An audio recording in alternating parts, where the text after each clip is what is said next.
Welcome to episode 176 of the Daniel Yoris podcast, Summer 2024 Q&A. Let's go. Welcome back to the podcast. Thank you for being here. I apologize slightly for the small delay in release of episodes. It's been about a 2-week little break in between here, and just, life happens, scheduling happens. It's not always easy or simple or straightforward to schedule with other people and schedule with myself, and I've had a lot of very big, important, and very fun family events and things coming up over the past couple of weeks, and things went a little bit crazy, and things get canceled and things get rescheduled and whatever. But anyways, we're back here. I will catch up on the cadence. I'm still good on one episode a week for forever, so we're still there. But I'll catch a little bit back up and get back ahead over the rest of this year. So with that out of the way, quarterly I've been doing these Q&A episodes, taking questions from you guys, and so thank you for sending them to me via Instagram or Twitter, or a couple of them came from emails. So I appreciate those questions, because obviously that helps me give you the direct information answers and answer the questions that you directly have to help you best, versus me trying to think of questions that you might have and think of information that might be helpful. It's always nice to get this connection with you. So if you do have questions for the future, feel free to send them to me anytime. Obviously, when I do the one in the fall, I'll put out a little blast and ask for them, but I can kind of stockpile them, and don't think that I'm gonna wait until the episode. Obviously, anyone who sent in a question, I did give you somewhat of an answer and dug into a little bit more of your individual context. Of course, here I have to be a little bit general. I can't get specific because I'm not actually having a one-on-one conversation with you, so I don't know the exact specifics of your life, but I can direct you to figure those out. So if you do have a question, send it to me anytime. Email, Twitter, Instagram, anything is good. Snail mail, whatever, and I'll get to it. But anyways, let's get into the first question. And we have 6 today, and hopefully this won't go too long. I know I always say this. I promise I'll try and keep it short. In your Sunday meal prep email, you mentioned that including warm-ups are key to having a good workout and making progress in the gym. I usually just walk or run on the treadmill for 5 to 10 minutes before lifting. Is that good enough? For context, if you don't know, the Sunday meal prep email is my email newsletter. It's a little series I've started about a month ago. Every Sunday night, I'll send out a few tips and tricks and little meal prep type things as to get you started and get you sorted for the week with your health and fitness. So if you're not on the email list already and want to get in on that, I'll put the link to join in the description somewhere, or just message me and I'll get you on it. But that's where this question came from. So regarding warm-ups, is just walking or running on the treadmill for a few minutes good enough? Now, good enough is obviously quite a general term. I would say no. And the answer to that is that it doesn't specifically prepare you for whatever your lifting workout is about to be. There are kind of 3 stages of the warm-up, and this is how I would improve this warm-up. Walking or running on the treadmill is great. You could substitute the bike or the rower or jumping jacks or any other type of cardio/movement activity here, because step 1 of the warm-up is actually to warm up your body, to increase your body's temperature, and you do that by moving. Your muscles will function better when they're warmer. We know this, and this is just a fact, not disputable. Your muscles will function better when they're warmer. Obviously, there's an upper limit to that, but they'll function better when they're warmer. So you need to do some type of movement. 5-ish minutes is usually plenty. Just get yourself going. You get your heart rate up, kind of get in the zone, make sure your playlist is set. It's time to do that. Step 2 of a really good warm-up is your generic warm-up for movement preparation. Now, this is where you'll do some sort of dynamic type stretching, something that is in addition to your regular cardio, just getting your heart rate up. So this is things like your world's greatest stretch, various little core/twisty, stretchy movement type things. And we can name them, but if you don't know the name, it's not really going to help you. But a little bit of an inchworm, some sort of quad stretch and reach, a little bit, some lunges, something like that. Just generic things that are twisting and moving and shaping your body, and dynamic stretching. If you search up a dynamic stretching routine on YouTube, you'll find something that's probably good enough. It's non-specific to what you're doing.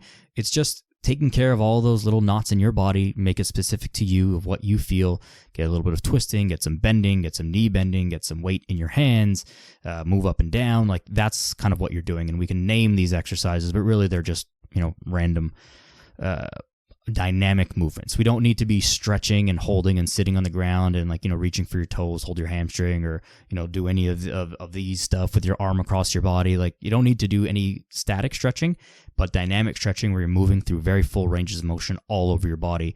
Get the whole body moving. Get your if you have joints that are going to crack and pop, like get that out of the way now. And do that. Then the third part of the warm up, and this is now more specific, is your specific warm up for whatever it is that you're about to do that day, specifically the first exercise that you're about to do that day. And this is really just lighter sets or reps of whatever it is that you're about to do. So if you're squatting, you're going to do a set of bodyweight squats, and then maybe you'll do a set with just an empty bar, and then maybe you'll put one plate on, and then maybe you'll get into your working weight, or whatever your working weight is. You're just going to work yourself up, and this goes for any exercise: bench press, deadlifts, back pulling, rows, or anything like that. You're just doing lighter sets of the thing that you're going to be doing. Now, there's some argument about you don't need to do any of the other stuff, and you can just get right into whatever it is that you're doing. Get right into lighter sets of whatever it is that you're going to be doing, rather. Now, this is also probably true. I think it's a poor idea from a general preparation, because you're just going to end up doing more sets, more warm-up sets, because you still need to get your body temperature up. It does feel good to do a little bit of dynamic mobility, and I'm not talking about doing a 37-minute stretch routine. All of this whole entire warm-up should take 7 to 8 minutes. It does not take that long. Then you get into your prep sets, your actual warm-up sets of the lighter thing that whatever it is that you'll be doing. That takes another couple minutes, and then you're in. So 10 minutes all in from the time you finish in the change room to the time you're hitting your first working set in the gym. That should be fine. So you don't need to be making love to your foam roller on the floor and foam rolling for 37 minutes, or doing an entire yoga routine, or doing all this stuff. No, this should be quick. It should be fast. It should get you ready both mentally. You go through your same routine. To interject myself here, and I know that I'm speaking a little bit fast, but to interject myself, I use the same warm-up routine, the same, part 1 and part 2 for basically every single workout, and most of my clients also use the same warm-up and always the same through all the phases. And that's for 2 reasons. One, it's a generic warm-up. The specificity of it doesn't matter much. We're just getting the body ready. We're getting the heart rate up. We're getting the body warm and moving through ranges of motion. So it has nothing to do with the specifics of that workout. Number 2 is it's familiar. So it's not a thing that you have to think about and remember and, try and progress at these fancy warm-up exercises or whatever. You know what it is. When your body's going through that, you're kind of going through in your head of what's about to come. You're getting mentally ready for the workout, and it's a way to just check out from the day and check into your workout. So I really like using very same or similar warm-up all the time. And then that third part of the warm-up is where it's going to differ depending on the day. If something feels like it needs a little bit of extra love, that's the time for that. Or if you're squatting, obviously you're going to do squat stuff. If you're bench pressing, you're obviously going to do bench pressing stuff in that third part. So use the same warm-up, but that is basically your run through of the warm-up. And yes, it does make your workouts significantly better. It does not take a long time, and it's going to prevent injury and do a whole bunch of other good stuff. So it's not a big time investment. I think you're selling yourself really short if you're not warming up. And I think there's no real good reason to ever skip your warm-up. So that's that. Question 2. How do you know when you really need a rest day, or if you're just a bit tired and need to suck it up? A really fair question. Most of the time, the answer is that you just need to suck it up. If you always genuinely need a rest day or a day off, then there's something else that's wrong that needs to be addressed. And this is something with your sleep, something with your nutrition, something with your stress levels in your life, something outside of the gym that is happening. And you need to seriously address that. Those days will happen because, life happens, and we're not professional athletes whose life revolves around the gym. Like I said, let me just interrupt totally here. I had a couple of big family events this past weekend, one of which was my cousin's wedding. Anytime there's a late night with partying and whatever, my voice is rough, and I got to get this episode recorded. And so we're doing this several days after that, not the day after. I definitely wouldn't be able to talk, but if I keep coughing and interrupting myself and drinking water, or if my voice sounds different than usual, that's why. So, I forgot I lost my train of thought. If you always need to like really take a rest day, something is wrong, and you need to fix that. So the way that I go about kind of trying to figure out, well, what kind of day are we having? Am I having a day where I really need the day off, or am I just like being a little bit of a baby and got to suck it up? Go to the gym and put your clothes on, tie your shoes, get through the warm-up. Just get through the warm-up. Sometimes that alone is just enough to like, okay, you were in a mood and you just didn't really feel like it, but now that you're here, you feel good and you can get a workout in. Great. It may not be your best workout ever, but you still feel good enough that you can get through it.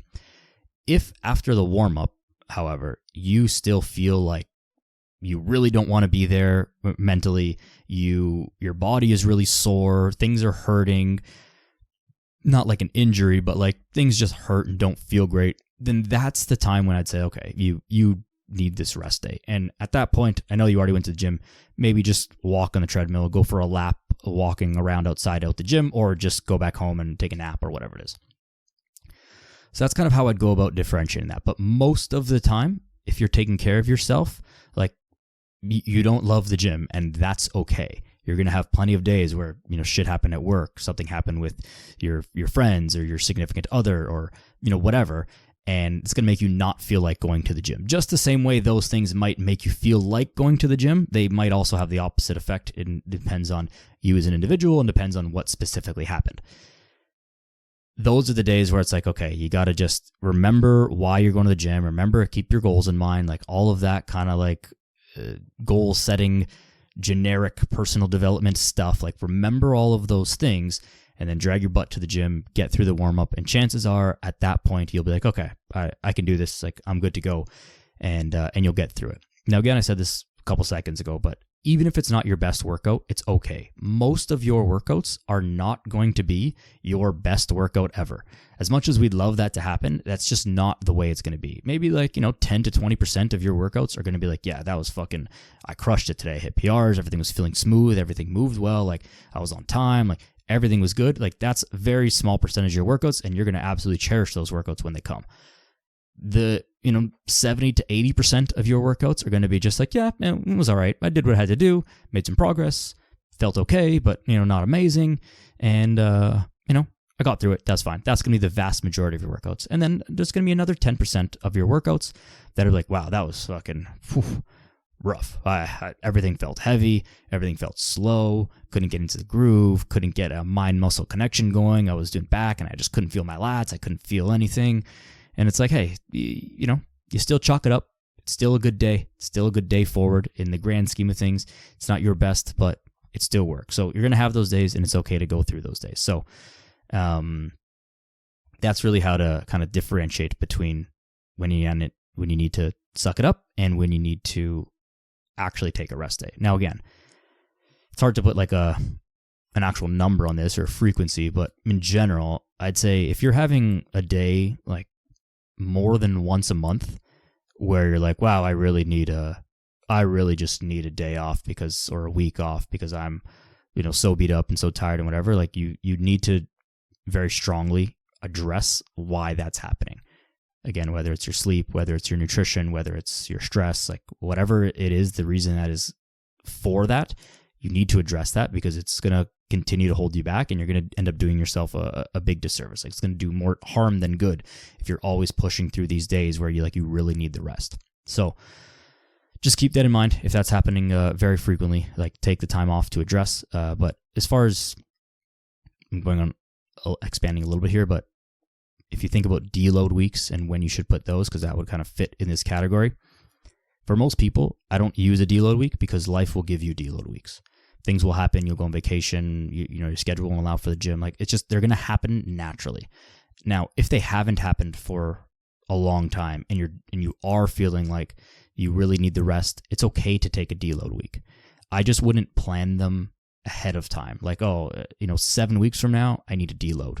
And then 7 weeks from then, I need a deload, or 8 weeks or 6 weeks or however frequently you do it. Unless your training is absolutely perfect, your schedule is absolutely perfect, you control every aspect of your life, all that stuff.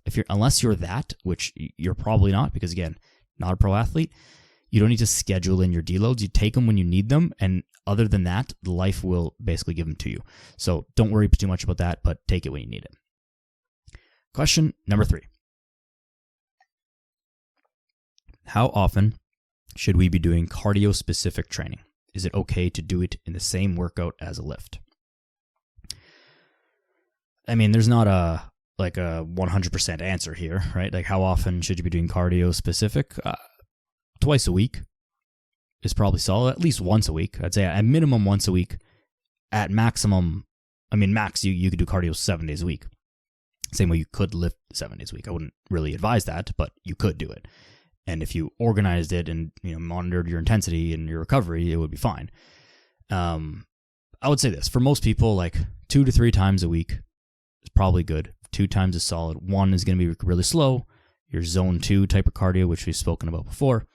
And 1 maybe a little bit faster. You're kind of like zone 4, zone 5-ish, where you're sprinting or getting up to almost like a sprint, kind of an all-out effort for short periods of time. Now, is it okay to do it in the same workout as a lift? Like, yes. The problem is it just takes up a lot of time. And so unless you have like a ton of time to be in the gym for a given workout, then it's probably not a good answer or a good idea, because then you're just going to end up kind of half-assing both. Like, if you're going to do your kind of just your steady state cardio and a lift in the same workout, but you've only got an hour, you're going to end up doing, 20 minutes on the treadmill, 30 minutes on the treadmill, and then 30 minutes of lifting. Like, that 30 minutes is probably not really long enough on the treadmill, and then 30 minutes is probably not long enough to get your whole lift in. And so you're just like selling yourself short, not doing either of them for enough time or with the correct intensity, and you'd be much better off just doing one and then doing the next one the next day, or coming back later in the day or whatever.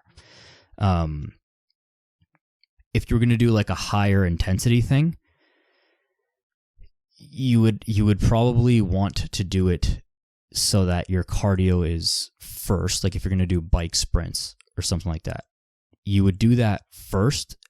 And then if you're going to lift after that, because that doesn't take very long, that can be like a 15-minute workout. And so if you've got then 15 minutes, then an hour to lift, I would do like an upper body workout after that. I wouldn't do bike sprints and then like hit squats and deadlifts and stuff like that in the same workout, because you're interrupting the same like muscle groups and movement patterns. Like, yes, your energy is going to be a little bit lower after some sprints if you're bench pressing or doing pull-ups or whatever, but it'd be less affected than squats or deadlifts would.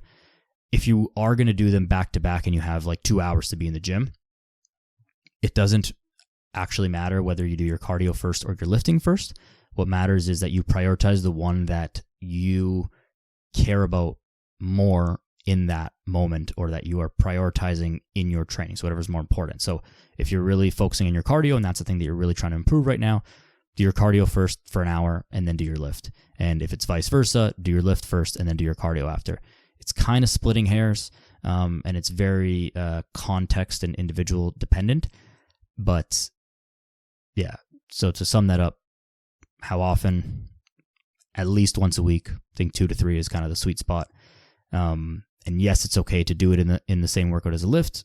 It's probably not the best idea just logistically, but you could do it if you split it up properly. Question number 4. Wow, we're making great time.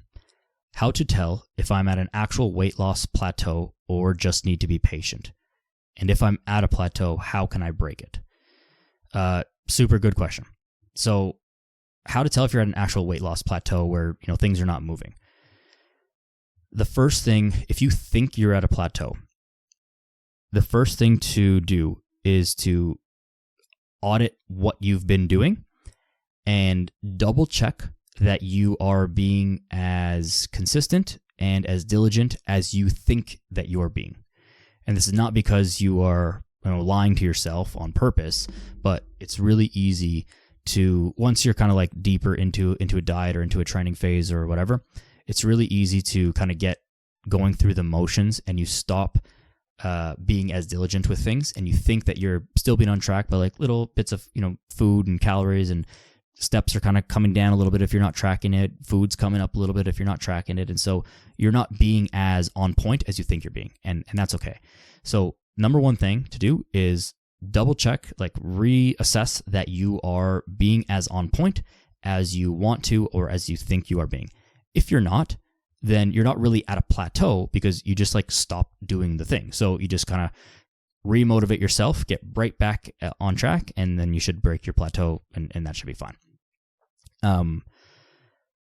Now, if you do that assessment and you are like being good, you're tracking everything diligently, like you're doing good, your food has been good, your training hasn't changed, your steps are good, your sleep is good, all that stuff, if you are being good, I would say that if nothing is moving for in a weight loss scenario, if nothing's moving for 2 weeks and you're being like on point, then you're probably at an actual plateau. I think that that's a fair assessment here.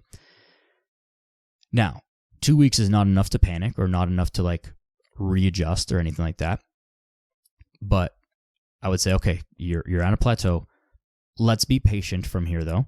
If it's only been 2 weeks, let's give it another week. Let's see if something starts moving.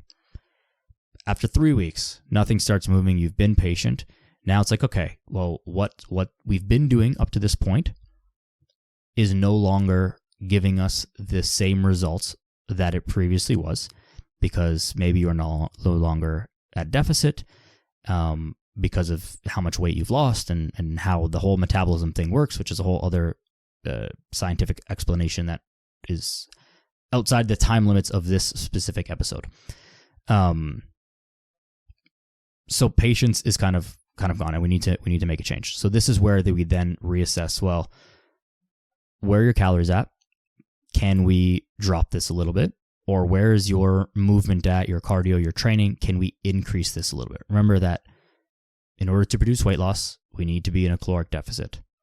Caloric deficit doesn't just mean starve yourself and eat as little as possible. It also means move more. Two sides of that equation: calories in, calories out. The more we can reduce calories in, the more favorable that equation is going to be for weight loss, and the more that we can increase calories out, the more favorable that is going to be for weight loss. Now, we can't just crush calories in, down as deep as it can go. Like, you can't just be eating 500 calories a day. While that would certainly be effective and produce weight loss, like, you're starving yourself. It's not healthy at all. It's not sustainable. Like, there's nothing good about doing that. So we would need to look at, well, can we decrease the calories a little bit? Can we increase the movement that you're doing a little bit? And maybe it's even time to take a break. Give the body a break. Give the body a little bit of a reset, a little bit of, those are kind of like buzzwords-ish, but like, let the body recover. So you bounce back up to maintenance, you give yourself a mental break, and then we can come back down, and maybe at that point we come back in at a lower calories in and higher calories out, like increase the movement. So basically, like, that's what you're going to do. And I'd said that like 17 times probably in the last 4 sentences, but that's what's going to happen. That's how you're going to break it. Is the same things that got you into losing weight in the beginning. We just have to continue to do that. And this is why it's more difficult to lose weight as you continue to lose weight. The first 10 pounds is much easier than the last 10 pounds. And that's basically because you've got greater potential to work with. To lose the first 10 pounds, you can be at a higher level of calories and still be losing weight. That last 10 pounds, you have to be even lower in calories, and you've already been dieting for a long time. So this is where like diet breaks work really well when strategically used during a plateau.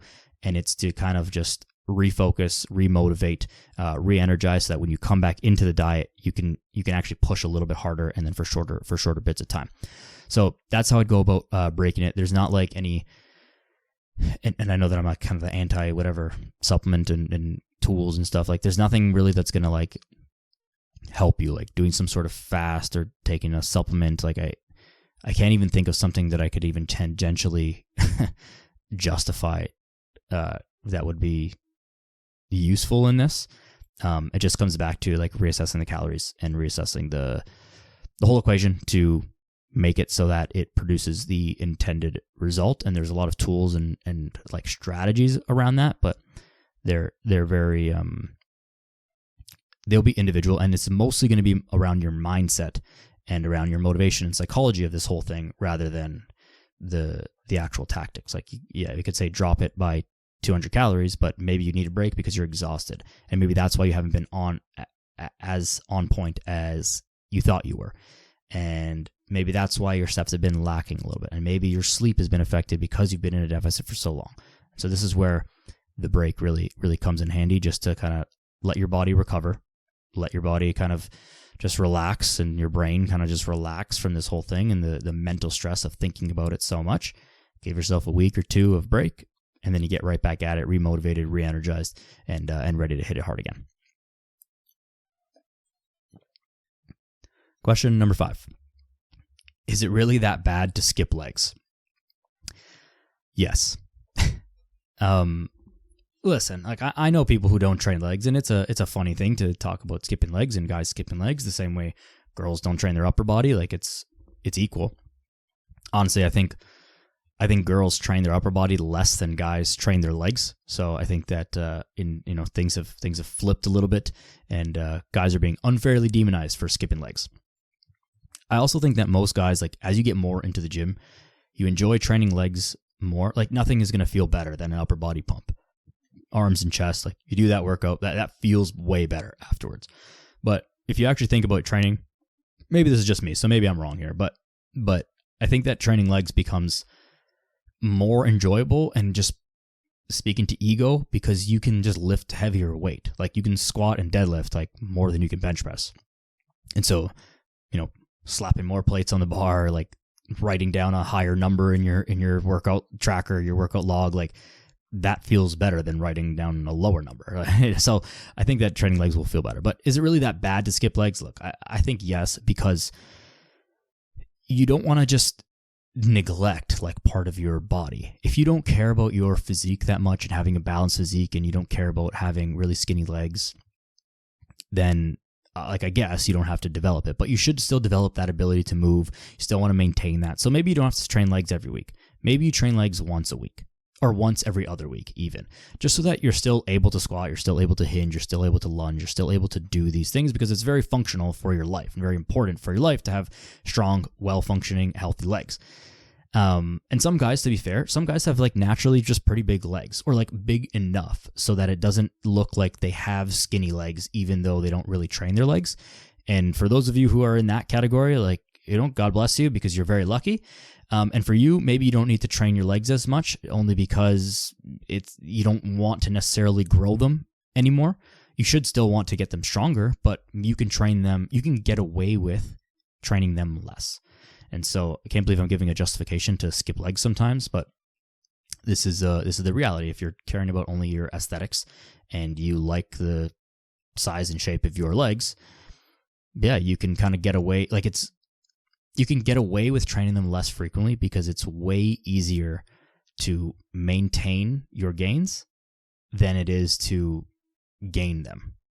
It sounds like a weird sentence, but it's way easier to maintain than it is to improve. And this goes beyond everything else. So it's really hard right now as you're grinding and trying to change your body and add muscle and lose weight and like get up there and add heavier weights. It's really hard to do all that stuff. But once you get there, and there's no real finish line. Like once you lift 100 pounds, you want to lift 200 pounds. And once you lift 200 pounds, you just want to lift 300, and it just never ends.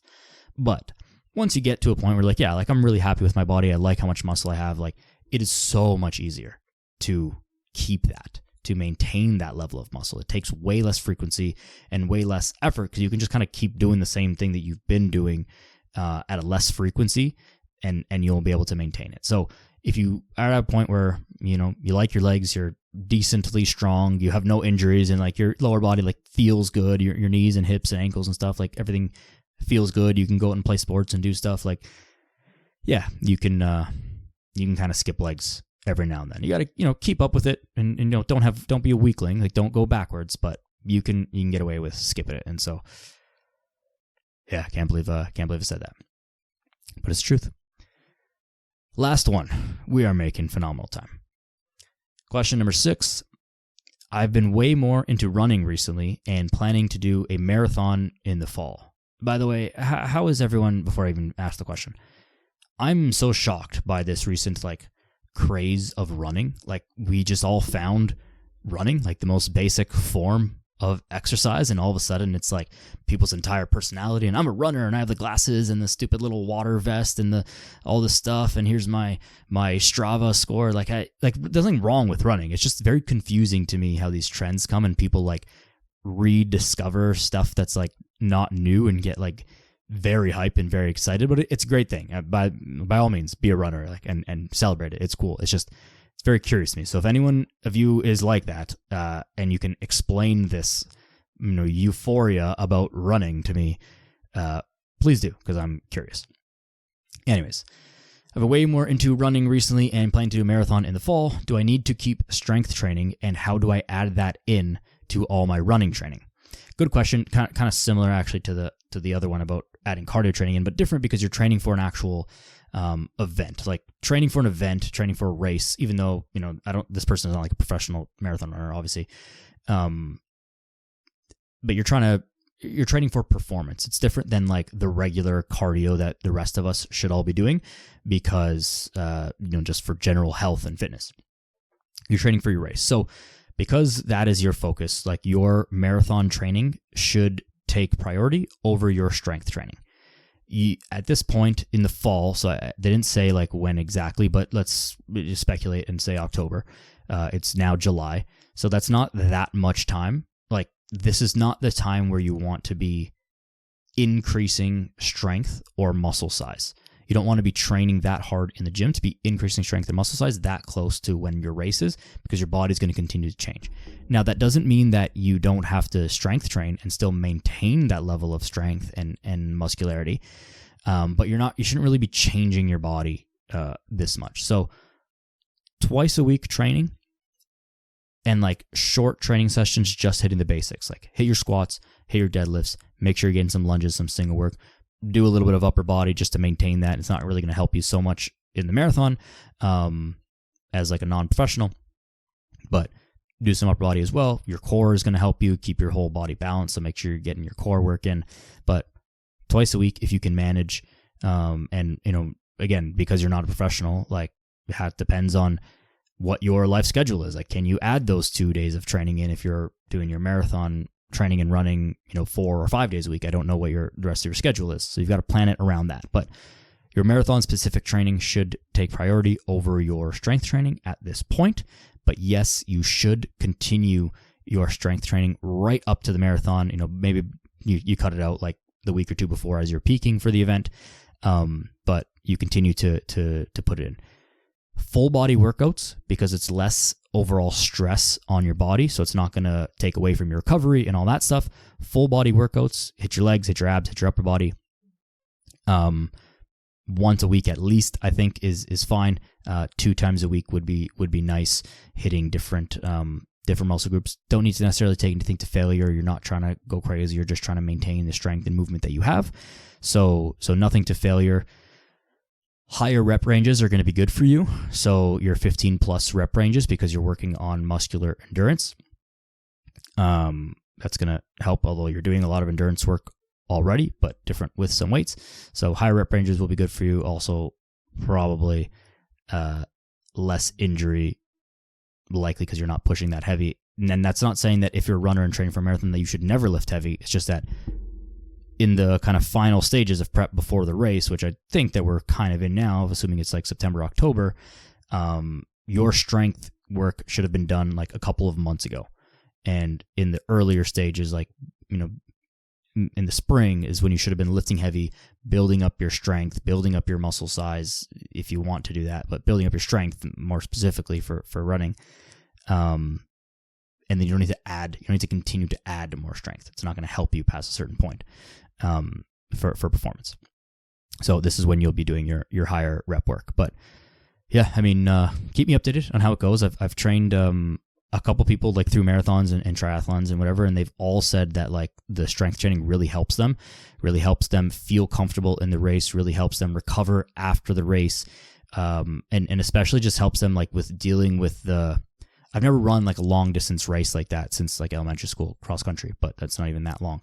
But I've never done like a marathon or half marathon as an adult, but with like foot pain and hip pain and stuff that just accumulates over the race and the strength of their stride, especially going up any hills, depending on whatever the course is that you're running, like they've all said that the strength training really helps and really made a difference. Like the first woman I ever trained, I'd have to go back and find it, but she shaved like a ton of time off of her PB in a marathon or a half marathon. I don't remember what it was, but regardless, shaved a ton of time off after having introduced a strength training. She had been running for several years before that. So, yeah, definitely keep it up. Keep us updated on how it goes for you. But yeah, 2 times a week, full body strength training, going to be solid for you. And that's it. Under 40 minutes, that's solid. I'll take that as a W. Again, I apologize for the slight delay in episode release, but I will catch it back up. Thank you for sending in your questions. I appreciate you guys for listening and just being part of this community, this small community that we're building.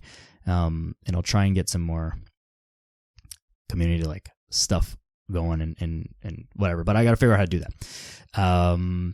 No other updates. I appreciate you. Join the email list for the Sunday meal prep emails.